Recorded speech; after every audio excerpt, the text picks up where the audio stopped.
င်္ဂလိပ်စာကိုစလေ့လာနေတဲ့သူလားဘယ်ကနေစလေ့လာရမှန်းမသိဘူးဆိုရင်ဒီဗီဒီယိုကိုအဆုံးထိကြည့်ပေးပါဗီဒီယိုမှာဘယ်နည်းမှာဘာကိုလေ့လာရမလဲအခြေခံအနေစပြီးတော့ဘယ်လိုမျိုးလေ့လာရမလဲဆိုတာကိုအသေးစိတ်ရှင်းပြသွားမှာဖြစ်ပါတယ်စာအုပ်လေးနဲ့ခဲတံလေးကင်ပြီးတော့ day 1 day 2 day 3အစတစ်ဖြစ်ခေါင်းစဉ်လေးနဲ့တက်ပြီးတော့ဘာကိုလုပ်ရမလဲဆိုတာ note လေးရေးပေးထားပါ Okay without any further ado let's start today's video day 1ပထမဆုံးနေ့မှာကြတော့အခြေခံဖြစ်တဲ့ greetings နှုတ်ဆက်တာနေပြီးတော့စာလေးလာရမှာဖြစ်ပါတယ်နိုင်ငံခြားသားတယောက်နဲ့တွေ့ပြီဆိုရင်ပထမဆုံးလုပ်တာကပါလေနှုတ်ဆက်တာဖြစ်ပါတယ်ဥပမာအနေဖြင့် good morning good evening အဲ့ဒါကို daily 1မှာလေ့လာရမှာဖြစ်ပါတယ်အင်္ဂလိပ်စာမှာနှုတ်ဆက်နည်းတွေကအများကြီးရှိပါတယ်အဲဆိုတော့ပထမဆုံးနေ့မှာ10ခုလေ့လာပါ day 1 learn 10 common English greetings for example hello good morning how are you good evening sir day 2 day 2မှာကြတော့ learn to introduce yourself name age country ဒီနေ့မှာဘာလို့ရမလဲဆိုတော့ကိုမိတ်ဆက်ရမှာဖြစ်ပါတယ်။လက်ကိုဘယ်လိုပြောရမလဲကိုယ့်ရဲ့နိုင်ငံကိုဘယ်လိုပြောရမလဲကိုကဘယ်နိုင်ငံကလာတာလဲကိုယ့်ရဲ့အသက်ကဘယ်လောက်ရှိပြီလဲအစတစ်ဖြစ်လေ့လာရမှာဖြစ်ပါတယ်။ I'm from Myanmar and I'm a student. Day 3မှာကြတော့ learn numbers day 3မှာလုပ်ရမှာတော်တော်လွယ်ပါတယ်။အင်္ဂလိပ်စာလေ့လာနေတဲ့သူတွေအကုန်လုံးလဲပြောတတ်ပြီးသားဖြစ်ပါတယ်အဲ့ဒါကဘာလဲဆိုတော့ learn numbers အင်္ဂလိပ်လိုနံပါတ်တွေကိုဘယ်လိုဖော်ပြမလဲဘယ်လိုပြောရမလဲအစတစ်ဖြစ်လေ့လာရမှာဖြစ်ပါတယ်ကိုတွေက1 2 3 4 5 6 7 8 9 10အစတစ်ဖြစ်ပြောတတ်သွားပြီဒါပေမဲ့ကဏ္ဍလုံးတွေကအကြည့်ထောင်နဲ့ချီရှိတယ်အဲ့ဒီကဏ္ဍတွေသို့မဟုတ်ကိုယ့်ရဲ့ဖုန်းနံပါတ်တွေကိုဘယ်လိုပြောရမလဲဆိုတာကိုလေ့လာရမှာဖြစ်ပါတယ်အနေနဲ့ဒီမှာဆိုရင်2024 2024အစတစ်ဖြစ်ပြောလို့ရပါတယ်ဆိုတော့ day 3မှာနံပါတ်တွေကိုလေ့လာမယ်နောက်ပြီးတော့ကိုယ့်ရဲ့ဖုန်းနံပါတ်ကိုအင်္ဂလိပ်လိုဘယ်လိုပြောမလဲအစတစ်ဖြစ်လေ့လာရမှာဖြစ်ပါတယ် learn the English alphabet and pronunciation day 4မှာလေ့လာရမယ့်ဥစ္စာလည်းလွယ်ကူပါတယ် friends ပြင်သစ်ဘာသာစကားလေ့လာနေတဲ့မြန်မာတွေလည်းရှိပါတယ်သူတို့ကပထမဆုံးအနေနဲ့ pronunciation နဲ့ alphabet ကိုလေ့လာရပါတယ်အင်္ဂလိပ်စာလည်းအဲ့လိုပဲ alphabet words pronunciation အစတစ်ဖြစ်ပထမဆုံးအခြေခံတွေကလေ့လာရမှာဖြစ်ပါတယ်နောက်တစ်ခုလေးကိုသွားကြရအောင် learn 10 classroom related words for example pen book calculator pencil sharpener backpack day 5မှာလုပ်ရမယ့်အရာကကြတော့စာသင်ခန်းနဲ့ပတ်သက်တဲ့ vocabulary ဝေါ်ဟာရတွေ words စကားလုံးတွေကိုလေ့လာရမှာဖြစ်ပါတယ်ကျင့်မှတ်ရမှာဖြစ်ပါတယ်ဥပမာအနေနဲ့ကိုယ့်ရဲ့ဘိုးအိတ်လွယ်အိတ်စာအုပ်ခဲတံပေတံအဖြစ်စာသင်ခန်းထဲမှာရှိတဲ့အရာတွေကိုအင်္ဂလိပ်လိုဘယ်လိုဖော်ပြမလဲဘယ်လိုပြောမလဲဆိုတာကို day 5 9ရက်မြောက်နေ့မှာလေ့လာရမှာဖြစ်ပါတယ်စာသင်ခန်းထဲမှာတော့ပစ္စည်းတွေကအများကြီးရှိတယ် clock နိုင်တွေ table desk အစသဖြင့်အများကြီးရှိပါတယ်6ရက်မြောက်နေ့မှာလုပ်ရမယ့်အရာလည်းလွယ်ကူပါတယ်အဲ့ဒါကကြတော့ this is that is these are those are အဲ့ဒါတွေကိုကျွမ်းကျင်ပြောတတ်အောင်လေ့လာရမှာဖြစ်ပါတယ် this is ဒါက this is my book ဒါကကျွန်တော်စာအုပ်ပါ this is အဲ့ဒါကကိုယ်နဲ့ဒီမှာရှိတဲ့ဥစ္စာတွေကိုဖော်ပြရင်သုံးရမှာဖြစ်ပါတယ် that is ကကြတော့ကိုယ်နဲ့အဝေးမှာရှိတဲ့အရာပစ္စည်းအရာဝတ္ထုတွေဖော်ပြတဲ့နေရာမှာသုံးရမှာဖြစ်ပါတယ် this is that is these are ဒီအရာတွေက those are အဲ့ဒီအရာတွေက this is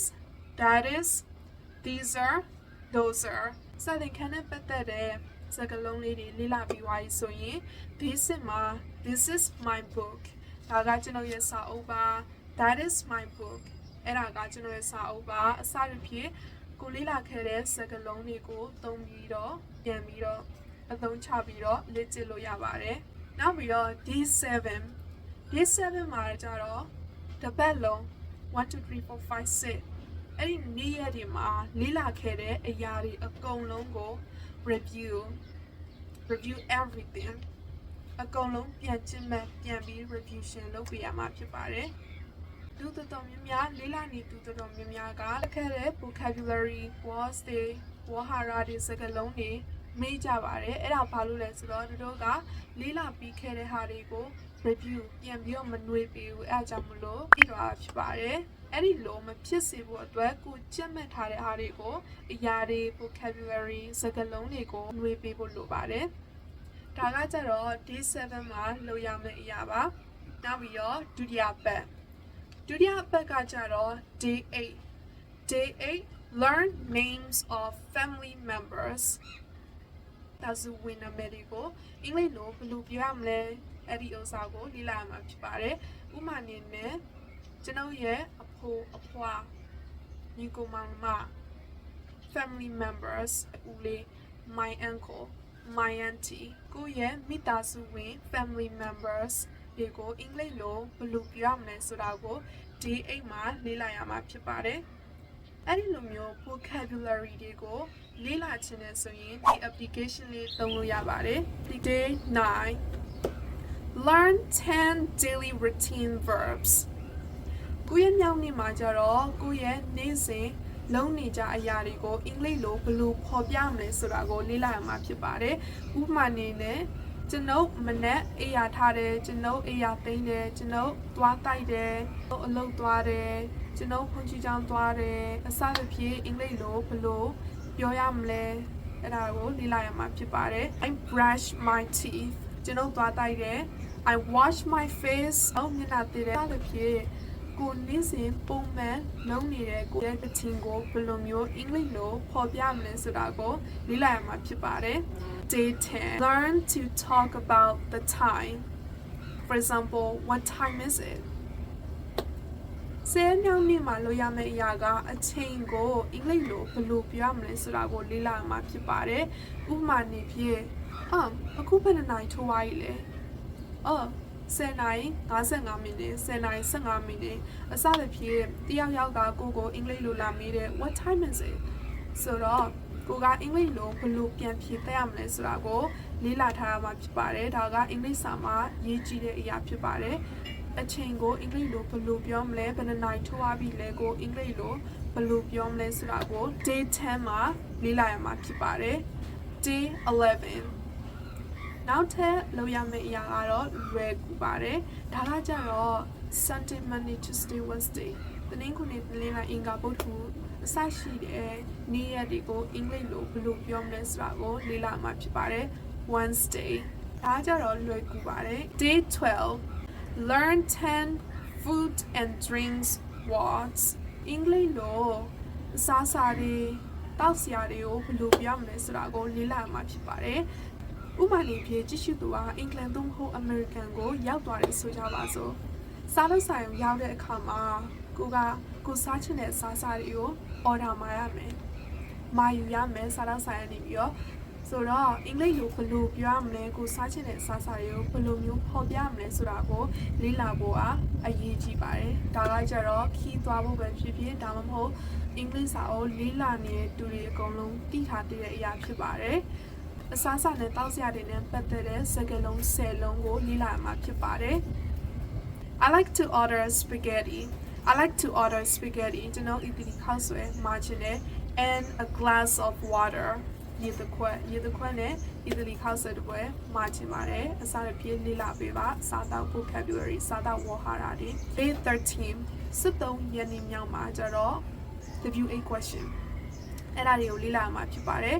Learn basic question words who, what, when, where, and why. What is that? Where are you right now? When are you coming back? Maybe champion la male. The few 8 question တွေကိုပိုင်းနိုင်လောက်ထားရမှာဖြစ်ပါတယ်။ဥစ္စာကိုပိုင်းနိုင်လေးပြောတတ်ပြီဆိုရင်တော့မေးခွန်းမေးရမှာတော်တော်ဆရာကြီးဖြစ်နေပြီနော်။ဆိုတော့ Day 13 73ရက်နေ့မြောက်မှာ WA question ကိုပိုင်းနိုင်ဘယ်လိုပြောရမလဲဘယ်လိုမေးရမလဲအစသဖြင့်လေ့လာပါ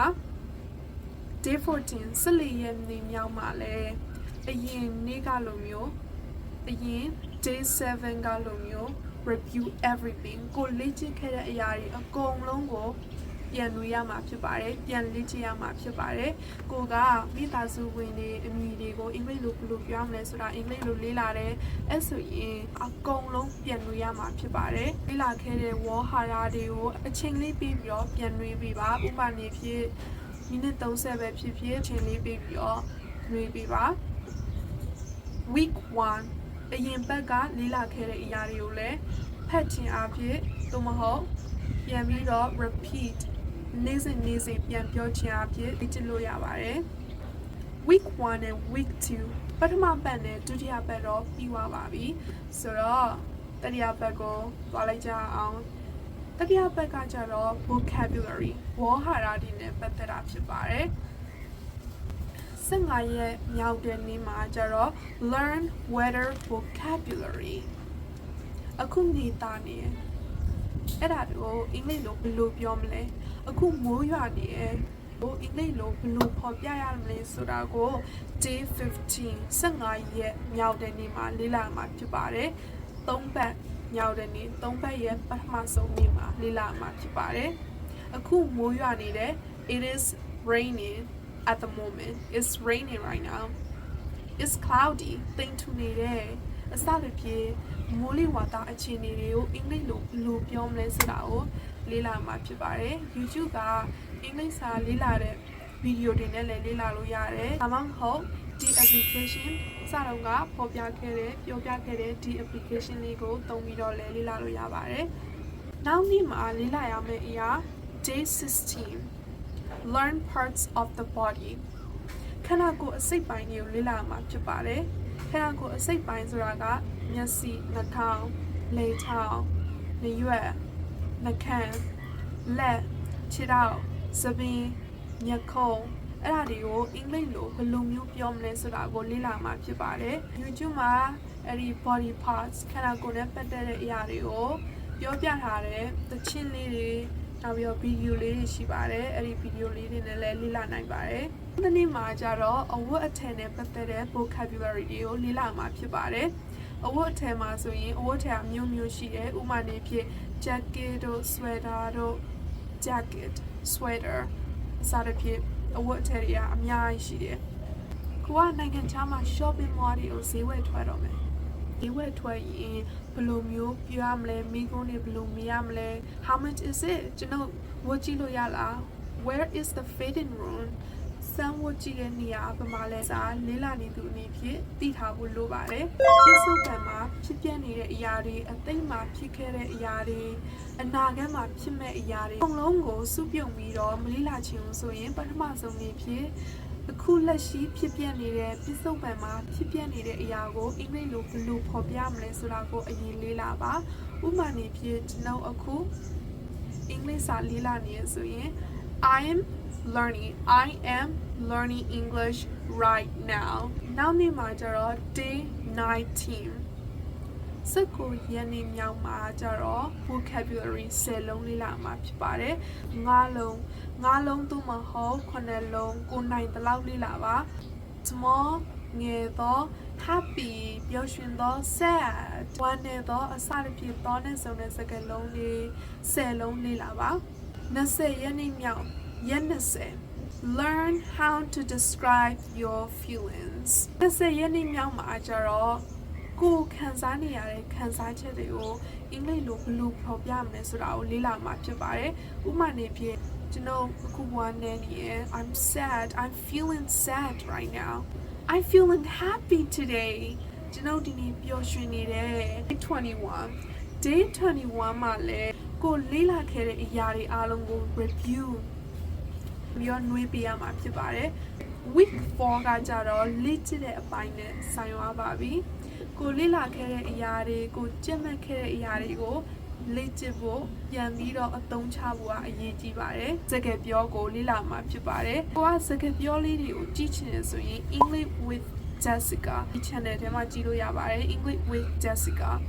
အခြေခံလေးတွေကိုရှာပြီးတော့ကြည့်လို့ရပါတယ်တော့တို့ပြောနေတဲ့အချိန်မှာ like ပြီးတော့ပြောကြည့်ပါဗီဒီယိုလေးကြည့်ပြီးတော့အတန်နည်းနည်းခက်ကြက်ကြက်လေးနဲ့ပြောပေးကြည့်ပါ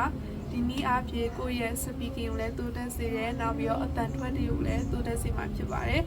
22ရက်နေ့မြောက်မှာလုပ်ရမယ့်အရာဖြစ်ပါတယ်နောက်နေ့မှာလေ့လာမယ့်အရာကကျတော့ English tongue twisters တွေကိုပြောလေ့ကျင့်ရမှာဖြစ်ပါတယ်ပြောမြန်မာမှာဆိုရင်လည်း tongue twister ရှာလိမ့်စေတဲ့စကားလုံးတွေနောက်ပြီးတော့စာကြောင်းတွေအများကြီးရှိတယ်အင်္ဂလိပ်မှာလည်းအဲ့လို tongue twister လေးတွေရှိပါတယ် twister လေးတွေပြောပြီးတော့လေ့ကျင့်ကြည့်ပါနောက်တစ်နေ့မှာလေ့လာမှာကျတော့